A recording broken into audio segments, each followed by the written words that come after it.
20 mind-blowing facts about Oman, the Arabian country that time forgot. Number 20.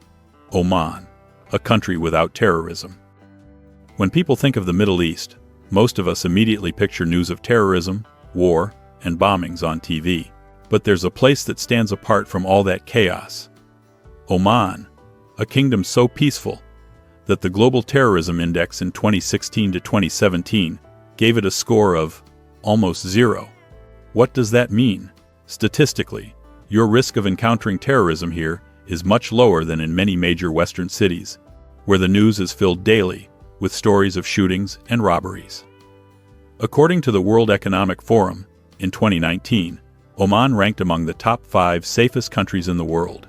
The police are considered trustworthy, and the social costs of crime and terrorism are among the lowest globally. Imagine this: walking at night in Muscat, the capital, no blaring car horns, rare arguments in the streets, and no need to dodge rowdy drunks. The atmosphere feels more like a quiet beach town in California than the stormy Middle East you might imagine. After hearing this, would you feel safer taking a stroll alone in Oman at 10 p.m. than in the downtown of some American cities? Share your thoughts in the comments. Oman pursues a neutral foreign policy and often acts as a mediator, never rushing into wars or blockades, and frequently stepping in to bridge gaps between major powers. When you don't make enemies or foster extremism, your chances of becoming a target for terrorism drop significantly. Add to that the fact that people here generally enjoy a decent standard of living thanks to oil, so survival pressures and petty crime are also much lower. Of course, this doesn't mean you should leave your car unlocked or sleep with your hotel room door wide open, but clearly, this is one of the most breathable places to take your family on vacation. Omanis are extremely hospitable. They won't get upset if you wear shorts and a t-shirt, but they'll respect you much more if you cover your shoulders and knees when visiting religious sites. And here's another plot twist: money. The Omani rial is one of the strongest currencies in the world. One rial is worth approximately $2.50. That means a single rial bill, though small, is worth about the same as a fast food meal in the US. The government even had to print 1/2 and 1/4 rial notes, plus smaller denominations, just to make spending easier for people. While in places like Venezuela or Zimbabwe, you'd need to carry a bag of cash just to buy a loaf of bread. In Oman, a few bills will easily fill your grocery basket. Another interesting fact: Oman's weekend used to run from Thursday to Friday, totally different from most of the world.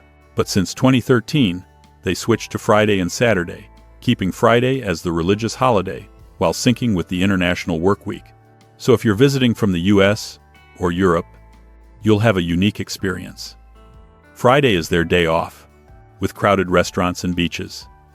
Then on Sunday, when Omanis return to work, you can explore at your leisure and feel like the whole city is yours. So, if you had to choose, would you want to live, or at least vacation, in a place as safe as Oman, with a near-zero terrorism score, a strong currency, and a peaceful lifestyle? Comment 3 if you'd like to try booking a ticket to Oman, or 7 if you'd rather let someone else go first to check things out. Number 19. The people who lived 500 years on a cliff. Imagine a place where people have lived suspended between sky and earth for 500 years, at nearly 10,000 feet, about the height of a mountain in Colorado. Just climbing up here as an average person, you'd probably get dizzy from lack of oxygen, your heart pounding, breath short. But for the Al Sogara tribe, this is paradise on the rocks. The village of Al Sogara is tucked into the cracks of the Jebel Akhdar cliffs, as if someone pressed clay houses right into the mountainside. The Sogara people had no electricity or modern technology for centuries. They lived in caves, built mud walls, carried water from mountain creeks, raised goats, and grew pomegranates, peaches, apricots, and oranges right on stone balconies, only a few feet wide. Sounds prehistoric? It is. But paradoxically, this place is incredibly clean and fresh, with no car horns, no pollution, and at night, so many stars you can see the Milky Way. For decades, to leave the village, they had to climb down the cliff and hike 9 to 10 miles before reaching a road to the nearest town. Before 1970, Sogara children had never been to school. When they finally got permission, they had to walk 9 miles and then take a 6-mile bus ride every day. Imagine that, a total of 15 miles a day, almost a half marathon just to attend class. Could you stick with it? In 2005, they built a homemade cable pulley system to haul supplies across the ravines. And maybe because it's so remote, from 2005 to 2015, this area was completely closed to international tourists due to its proximity to a military base. That ban only made Al Sagara more legendary, a village the world discovered very late. Life is so tough here that many might think the villagers would want to leave, but most say no. This is our home, and we love it, one resident shared. Many have been offered government help to move down to the lowlands, but they refused. Why? Because here, it's absolutely safe, no crime, no conflict, no urban stress. Bedouin tradition even dictates that if a stranger arrives, you must feed them for 3 days before asking their name. That's hospitality, almost sacred, but every culture faces the test of time. Now, with electricity and cell service, young people are starting to leave for jobs in town. Researchers warn, without preservation efforts, Al Sagara's 500-year-old culture could disappear within 10 to 15 years. Number 18. Why Oman doesn't use toilet paper. If you think a toilet is a toilet, they're all the same. Oman might give you a bit of culture shock. In this peaceful Middle Eastern country, toilet paper is almost non-existent in daily life. Omanis don't use paper, they use water sprayers, found in every bathroom from simple apartments to luxury villas. The reason isn't just convenience, but faith. In the Hadith, washing with water after using the restroom is required, while paper is considered not clean enough. For them, cleanliness is part of faith, and that starts right in the bathroom. This habit doesn't bother Omanis at all. In fact, it creates some of the highest hygiene standards in the Middle East. Many families clean their toilets 3 to 4 times a day. Light-colored tile floors are always spotless, and most homes have a separate washing room for purification before prayers. That's why many travelers say Muscat is one of the rare capitals where you don't hear car horns or see trash everywhere. Omani homes will also leave you in awe. Omanis love multi-story villas with large floor plans, as their families often include 3 or 4 generations living together. Every bedroom has its own bathroom. Because for Omanis, privacy is sacred, they almost never share a bathroom with another family member. A 6-bedroom villa with 6 bathrooms is totally normal. If in Europe, a bathroom might be at the end of the hall, in Oman, it's the most important little room in the house. The lovely thing is how thoughtful Omanis are with guests. Travelers say that when they ask for the bathroom, the host not only points the way but will walk you there, turn on the sprayer, and show you how to use the shadaf if you're not familiar. For them, making guests comfortable is a sign of respect. And if you're American or European, you'll be surprised to learn. In Oman, toilet paper is not a default. So here's a tip, bring your own roll. Number 17. Oman, the exception of the Arab world. Tucked away on the southeastern edge of the Arabian Peninsula, Oman is a mysterious gem between desert and sea. It borders Saudi Arabia to the west, Yemen to the south, and boasts over 1,550 miles of coastline along the Gulf of Oman and the Arabian Sea, a strategic location connecting the Indian Ocean and the Persian Gulf. With an area of about 119,500 square miles, Oman is unique for its landscape: rivers, deserts, beaches, and mountains. With magnificent mosques, ancient forts and castles, and countless shops selling jewelry, souvenirs, and exotic spices, Oman is a magnet for travelers. From April to October, Oman's weather gets so hot that even locals head south to escape the sun. But that's exactly what makes Oman a camping paradise. Instead of booking a hotel, you can rent a car, bring a tent, and roam pristine beaches or camp out in the Wahiba Sands desert. Historically, Oman is the oldest independent state in the Arab world, with evidence of human presence over 100,000 years ago. In the Middle Ages, it was a maritime powerhouse, controlling part of the East African coast. Oman's major transformation came in the 1970s, when Sultan Qaboos ascended the throne, changed the country's name from Muscat and Oman to simply Oman, and launched a comprehensive modernization program. Oman's population is now about 4.5 million, with nearly 45% being migrant workers from India, Pakistan, Bangladesh, and Southeast Asia. Still, native Omanis fiercely preserve their traditional culture. Arabic is the main language, but you might hear Swahili, Balochi, or even Persian. Oman is also one of the most politically stable countries in the Middle East. While other Arab nations often cut ties at the drop of a hat, Oman pursues a moderate, friendly approach, even with Iran. Even more boldly, while Israel is considered the enemy of the Arab world, Oman actively cooperates with them. Number 16. Oman's most unique, separated territories. You've probably heard the saying, "A chicken lays eggs at home, but you have to go next door to pick them up," right? Now imagine a country that needs permission from another nation just to visit its own land. Sounds like a joke? In Oman, it's real. Meet Mata, a territory of about 30 square miles, completely surrounded by the UAE. And, if you think that's weird, zoom in. Inside Mata is the village of Nahwa, which belongs to the UAE. So you're in the UAE, then you enter Oman, and then you're back into the UAE within minutes of driving. No fences, no checkpoints, just invisible borders. Even Google Maps might need a break to figure this out. If Mata is a cartographic joke, then Musandam is a true geographic masterpiece. It's a region totally separated from the rest of Oman, surrounded by the UAE, and to get there, you have only two choices, by boat or by driving through another country.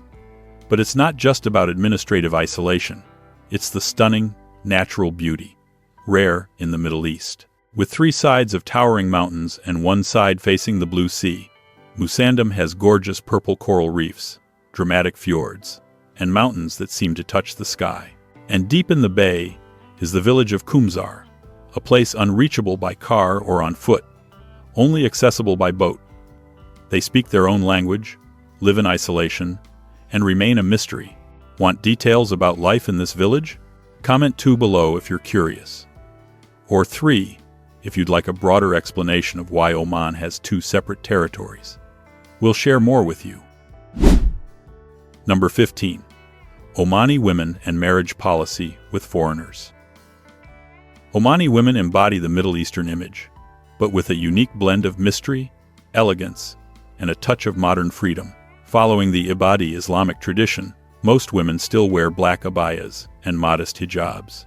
However, stroll through Muscat, Nizwa, or Salalah, and you'll see young women in pastel scarves, designer sunglasses, sneakers, carrying LV or Coach bags, and speaking fluent English. Still, Oman is a conservative Muslim society. Women's presence in public, especially in business or politics, is noticeably limited. In many traditional markets, the cashier is an Omani man, while most sellers are migrant workers from India, Bangladesh, or Pakistan. Women usually shop in groups with relatives and rarely interact directly with strangers, especially men. However, unlike many Muslim countries where marriage to foreigners is strictly forbidden, Omani women are allowed to marry foreigners, but it's not easy. Whether you're a man or woman, marrying a non-Omani requires government approval. Factors considered include religion, nationality, reason for marriage, income, and a commitment to live in Oman. If you marry without approval, you may never be allowed to return to Oman or could lose your citizenship rights. As of 2023, out of over 25,000 marriages recorded in Oman, less than 3% were with foreigners, showing the high administrative and cultural barriers. Cross-border marriage in Oman is like applying for an emotional visa, with dozens of conditions and official stamps. Number 14. A market just for women. In a Middle Eastern world where markets are usually male territory, Oman quietly breaks the rules with a unique market just for women, held every Wednesday in Ibra, Ash-Sharqiya region, about 100 miles southeast of Muscat.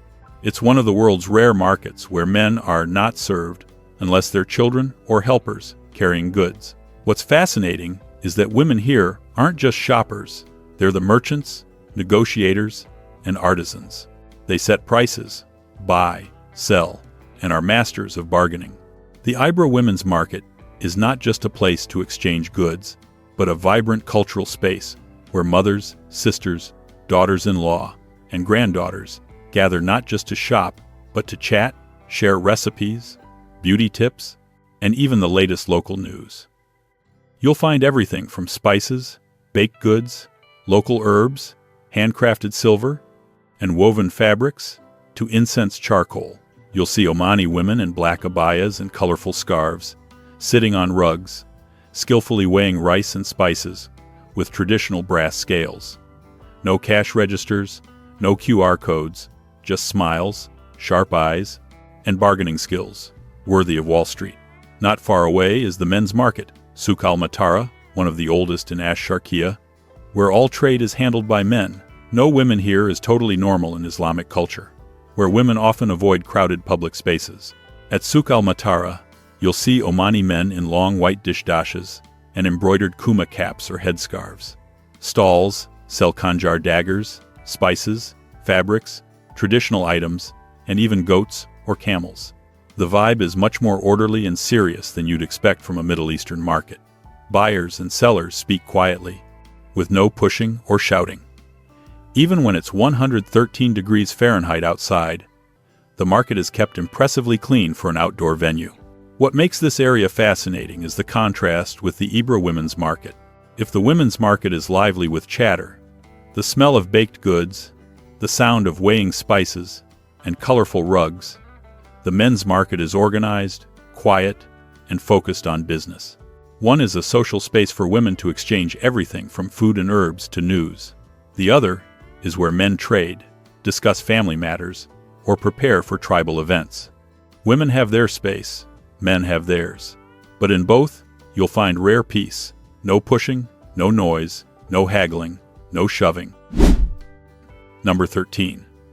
The world's finest horses are raised in Oman. Horse breeding in Oman is not just a business, it's a cultural heritage going back over 3,000 years, tied to Bedouin tribes. Omanis see horses as loyal companions and symbols of family honor. Purebred Arabian horses here are world famous for their low heart rates, typically 28 to 40 beats per minute, incredible endurance, and the ability to run dozens of miles in desert heat. They're also among the longest-lived breeds, often reaching 20 to 30 years. Oman currently has about 20,000 to 25,000 Arabian horses, mostly raised on family farms and in royal stables. In Muscat, the royal stables are Oman's pride, caring for over 120 purebred Arabians to royal standards. Daily baths, special diets, fixed exercise routines, and 24/7 veterinary care. The Royal Horse Show draws thousands of spectators each year. Many Omani riders start learning at just 4 or 5 years old, and some royal horses have won international awards, valued at $50,000 to $100,000. Despite their horse expertise, the most important traditional mode of transport in Oman is still the camel. That's due to the terrain. 82% of Oman is mountains and desert, including the Rub al-Khali, a desert covering 250,000 square miles, one of the harshest places on Earth, where cars get stuck, overheat, or break down in sandstorms. Camels move easily, traveling 25 to 30 miles without water, enduring over 120 degrees Fahrenheit, and maintaining stamina. Oman is also one of the few countries without a national railway. The proposed GCC railway project has been in planning since 2014, so domestic transport, especially in remote areas, still relies on cars, trucks, and camels. Today, camels are cultural stars in Oman. From camel races with prizes worth tens of thousands of dollars, to tribal festivals and desert camel tours in Wahiba Sands. Oman now has over 310,000 camels, contributing to tourism and the local economy. Number 12. Women with painted nails, spears, and squid. You might think Middle Eastern women are always modest, gentle, and rarely seen in tough jobs, right? Not in Oman. In the coastal town of Mahut, Al Wusta province, every morning at low tide, you'll witness a scene that stuns any visitor. Hundreds of Bedouin women in traditional dress, with red and black painted nails, carrying knives, iron rods, and homemade spears, heading straight into the sea to hunt squid. It's estimated only about 400 women still practice this craft.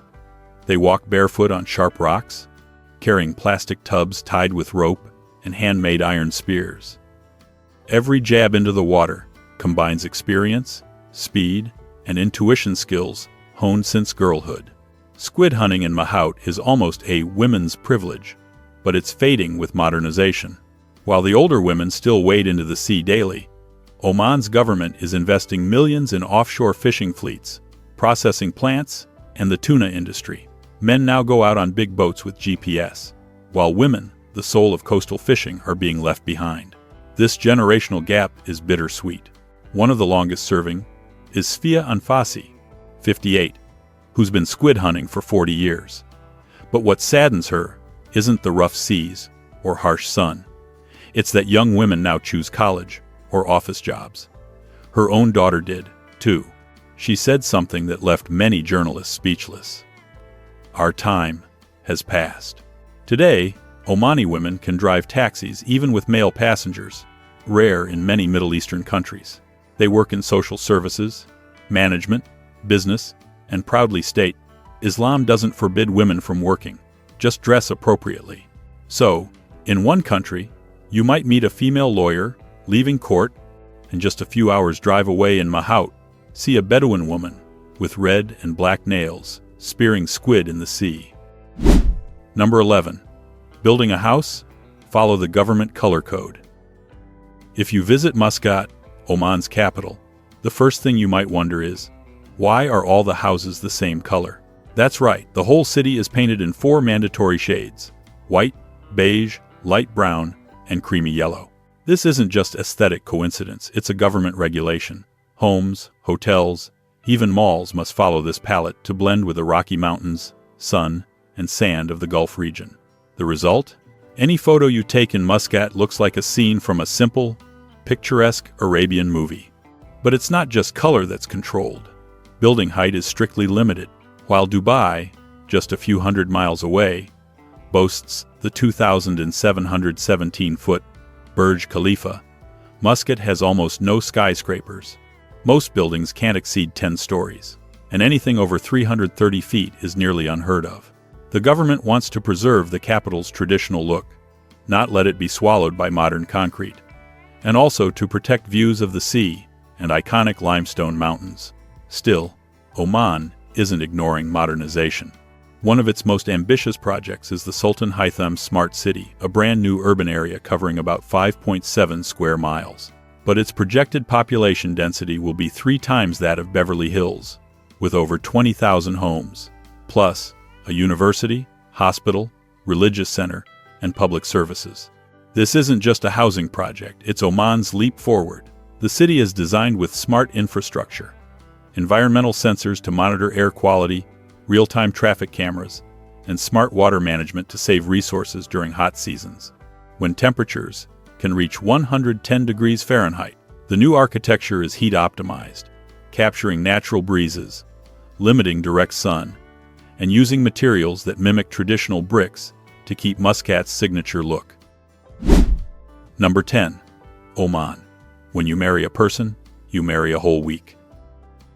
If you think a wedding lasting a few hours is enough, imagine Oman, where a traditional wedding can last from 3 to 7 days, or even longer if the family is wealthy or influential.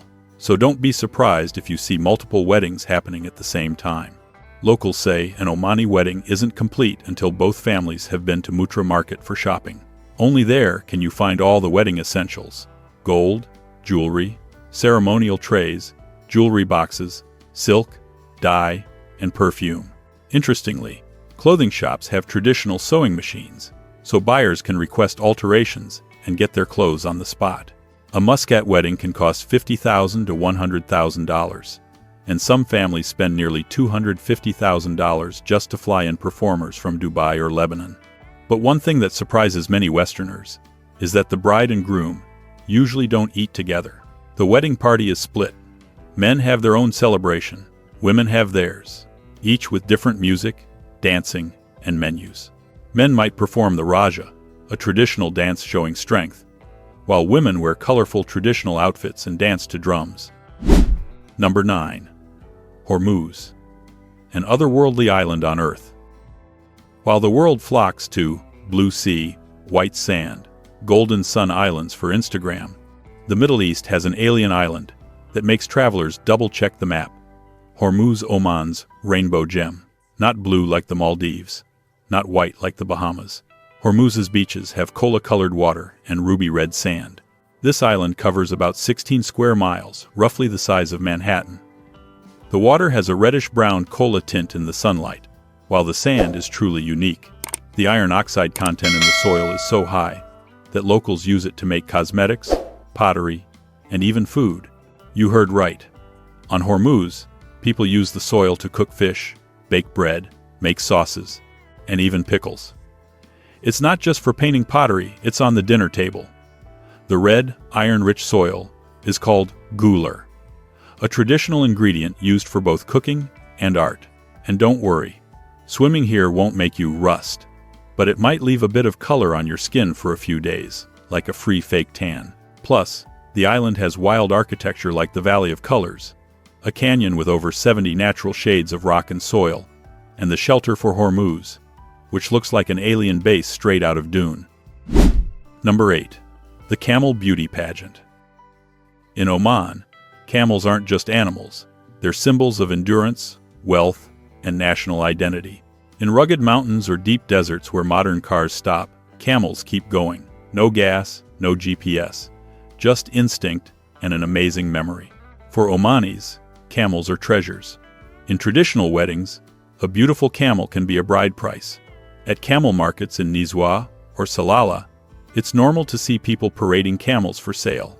And uniquely, Oman hosts something that stuns the West: camel beauty contests, where winners are judged on high noses, small ears, and majestic posture.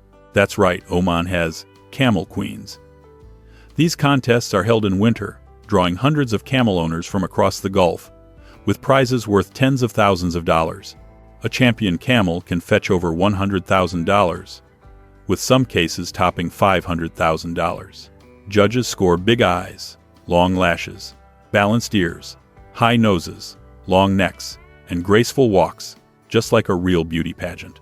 Owners of camel queens not only win cash, but gain hero status and higher standing in the community. Number 7. Oman's most beautiful desert oasis. An oasis in the true Arab sense is a patch of water and greenery in the middle of a barren desert, a life spot where life shouldn't exist. For those who've crossed Oman's Sharqiya Desert, seeing an oasis feels like witnessing a miracle. Sand heated to 122 degrees Fahrenheit, dry winds, and suddenly a crystal-clear lake, palm trees, and gentle streams.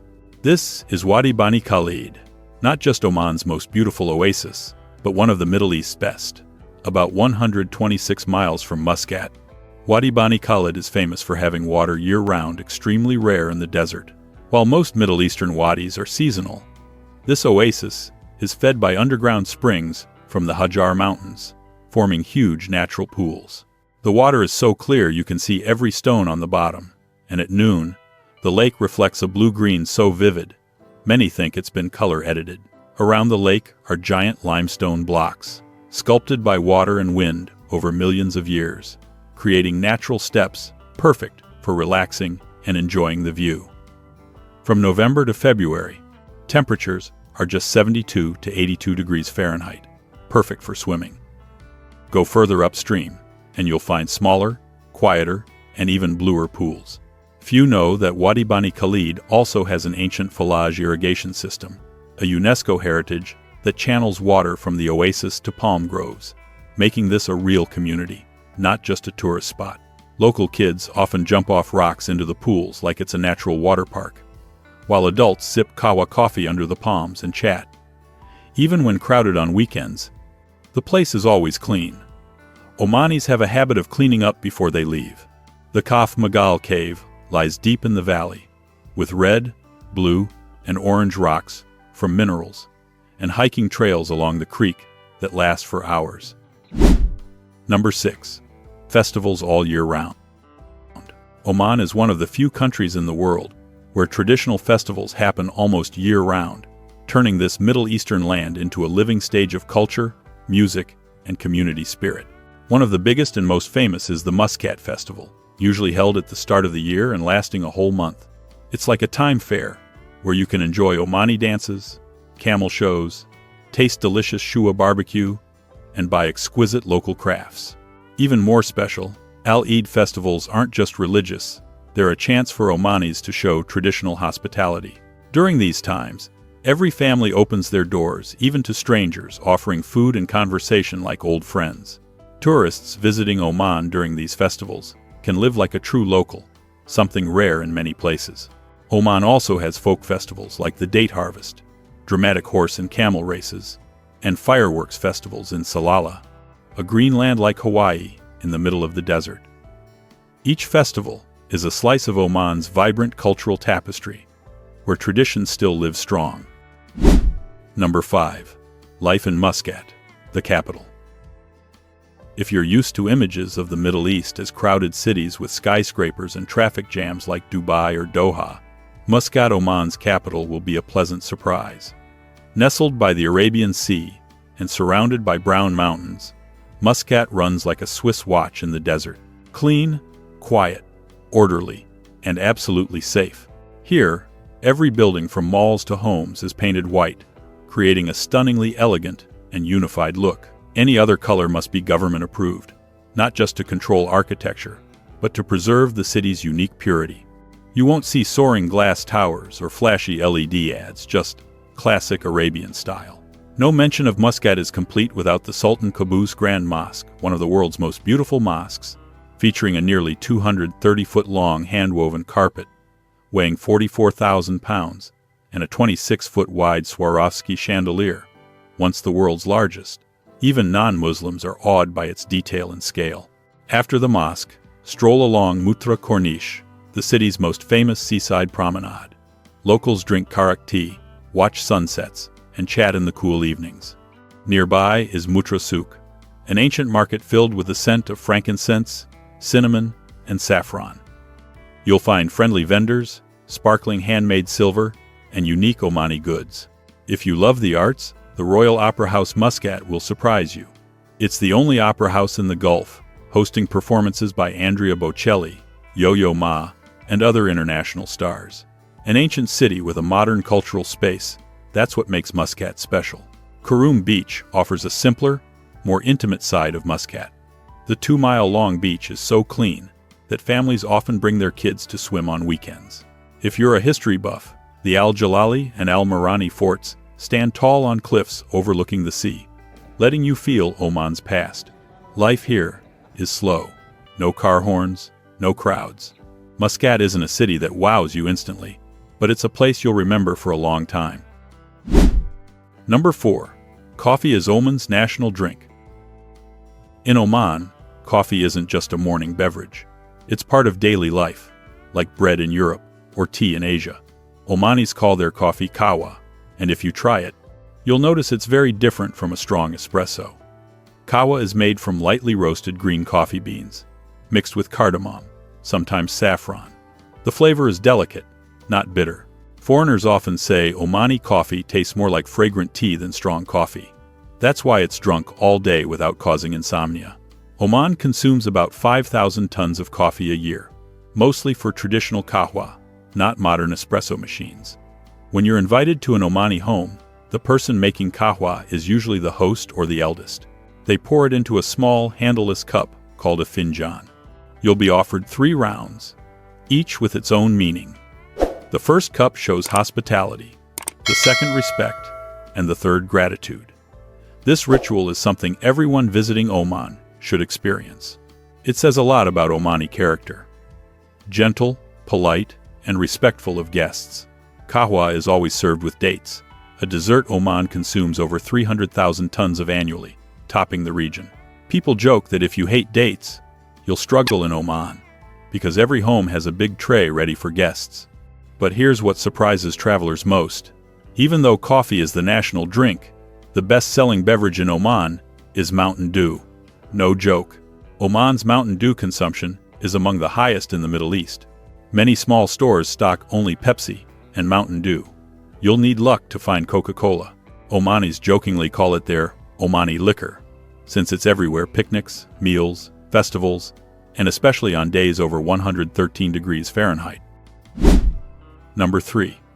Some of the world's best shipbuilders.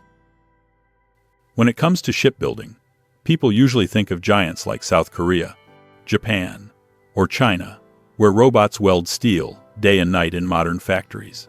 But few know that Omanis were once called the world's best shipbuilders, centuries before containers or GPS. In the coastal city of Sur, Oman's traditional shipbuilding still survives today. The dhow ships, over 100 feet long, are built entirely by hand, without iron nails, using teak wood, rope, and tree resin. These ships helped Oman become a maritime empire, controlling trade routes from East Africa to India and even Southeast Asia. Omanis had no GPS, but they read the stars, winds, and currents. Their dhow ships once carried frankincense, ivory, spices, and goods across the Indian Ocean. In 1980, Oman rebuilt an ancient dhow and sailed it 6,000 miles from Sur to New York, proving their legendary seafaring skills. Today, a large dhow in Sur can take 9 to 12 months to complete, costing just $150,000 to $300,000 a bargain, compared to modern superyachts worth hundreds of millions of dollars. Number 2. A foodie's paradise. Omani cuisine is a fascinating journey where Middle Eastern flavors blend with Indian, African, and ancient Persian influences. Unlike the complexity of Turkish food or the spiciness of Indian dishes, Omani food is simple but wins hearts with its perfect balance of spices, meat, and rice. One of Oman's most famous dishes is halwa, a traditional gelatinous dessert found at every important family event. Halwa is made from saffron, cardamom, buffalo butter, rose water, and assorted nuts. Oman produces over 1,200 tons of halwa a year, mostly for local consumption. Each region has its own style, some softer, some firmer, some more fragrant with rose. But to taste the soul of Omani food, you must try shuwa. This is lamb or beef marinated with cardamom, cinnamon, cloves, ginger, and dried lime, wrapped in banana leaves, and slow-cooked underground for 24 to 48 hours. When opened, the meat is so tender you can pull it apart with a spoon. Shuwa is usually made for Eid or weddings, much like Americans prepare turkey for Thanksgiving. Many international visitors say it's the best dish in all of Omani cuisine. Majboos is another staple, a spiced rice dish common in homes. It looks like Indian biryani but is much milder. Turmeric, cloves, and cumin give it a gentle aroma, not spicy at all. Majboos is usually served with chicken or lamb, making it a friendly dish for travelers and not a shock to your taste buds. Number 1. Cost of living in Oman. Oman, a peaceful country by the Arabian Sea, is the ideal destination for anyone wanting to experience authentic Middle Eastern life without the luxury price tag of Dubai or Qatar. In Muscat, a one-bedroom apartment in a middle-class neighborhood rents for about $400 to $600 per month. If you live in the suburbs or smaller cities, it can be as low as $300. Electricity, water, and air conditioning, crucial in the Gulf's summer heat, usually cost just $50 to $80 per month, thanks to heavy government subsidies. What surprises many Americans living in Oman most is the price of gas. While gas in the United States can reach $3 to $4 per gallon, in Oman it's just about $1.20 per gallon, thanks to abundant oil reserves and continued government price controls. So, driving your own car is almost negligible, and taxis or ride-hailing apps are also very cheap. For food, if you shop at traditional markets or local supermarkets, a home-cooked meal for two usually costs just $5 to $10, while eating out at a local restaurant is only about $3 to $6 per meal. However, European-style dishes or international restaurants are much pricier, up to $20 to $30 per person. All in all, you only need about $900 to $1,200 per month. a figure still much lower than the average in major American cities like New York or Los Angeles. With this cost, do you think Oman could be a place for you to travel or even settle down? If yes, comment 1. If not, comment 0. We'll share some tips on saving money in Oman. If you're truly interested and want to visit this country, comment 7, and we'll share information on visas, entry requirements, and more for Oman. We've just explored the beautiful land of Oman together. Thank you for watching today's travel documentary until the end. We hope you'll continue to join us on our next journeys to discover the wonders of the world.